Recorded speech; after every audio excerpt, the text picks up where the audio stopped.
Recap. One night in New York, a 29-year-old man is attacked by a strange creature. Afterward, he experiences intense sensations during moonlit nights. He records his symptoms and discovers he's been pulled into a werewolf clan. The only escape is to destroy the clan's master, a powerful silver-gray werewolf. The man trains, hunts, and finally confronts the master on a moonlit rooftop, where he fights to reclaim his life. Chapter 1. Night Bite. My name isn't important. What happened to me is. I remember the sound first. A low, wet scrape under the hum of neon. I had left a tiny bar on East 7th. Shoes slapping puddled pavement. The city muffled by rain. A stray dog howled. Someone laughed on the corner. Then something lunged from an alley. Too fast, too animal. My shoulder exploded with pain. I tasted iron. I saw eyes, red and bright. Before the world rolled, I managed to stagger home, stitches and police reports optional against the private panic that bloomed inside me. I thought it was a mugging gone wrong. Nothing in New York stays mystical for long. We rationalize. We move on. I couldn't. Chapter 2. Moonlight Symptoms. At first it was small. Restless nights, a phantom hunger that wasn't satisfied with food. Then came the sensitivity. The moon made my skin ache, light buzzing along my nerves like electricity. Sounds sharpened. I could smell rain blocks away, hear the artery-quickening breath of subway rats. I started keeping a journal. I tracked the nights, the changes. Full moons drew nightmares into awake life. Once, I woke on the roof with no memory of climbing up there and my sneakers torn. I found deep, unfamiliar hair along my forearms that hadn't belonged there the week before. Documenting was the only way to keep my sanity. Naming things reduced their power. Chapter 3. The Pack. Research led me to a rumor. Rumors to a subway shaft. And the subway shaft to a congregation of shadows. I followed footsteps into the old DeKalb tunnels. New York's underbelly smelled of rust and old breath. There I saw them, a gathering that wasn't human in full, not animal in full, heads bowed to a shape at the center. The leader stood taller than the rest, even in two legs.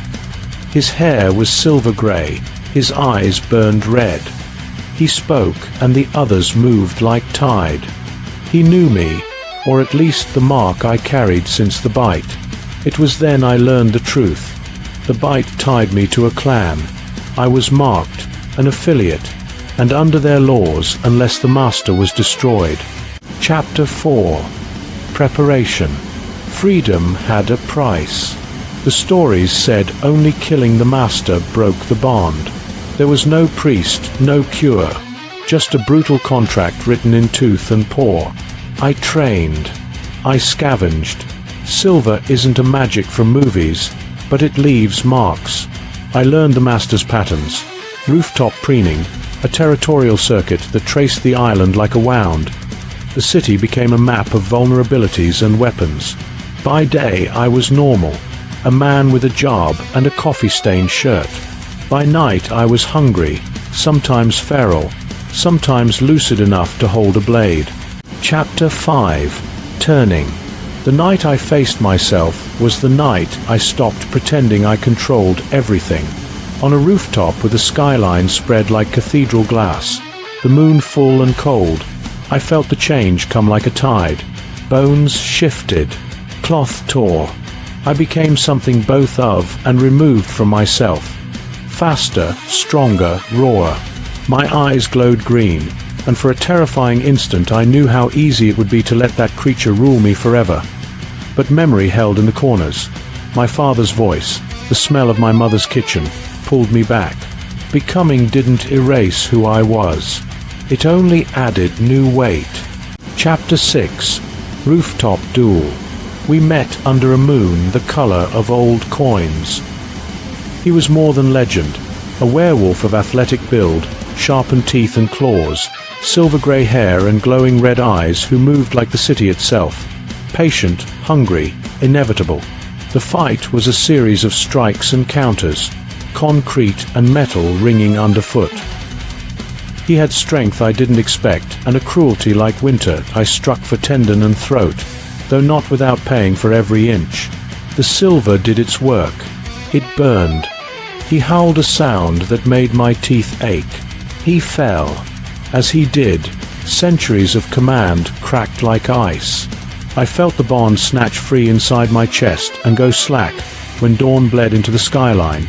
I was alone on the concrete with a blade in my hand and my mark fading into ordinary scars. Freedom tasted like cold air and salt. I walked away, but New York had already marked me deeper than any bite. If you enjoyed this story, please subscribe to the channel, activate notifications, give the video a like, leave a comment with your thoughts, and share the video with friends.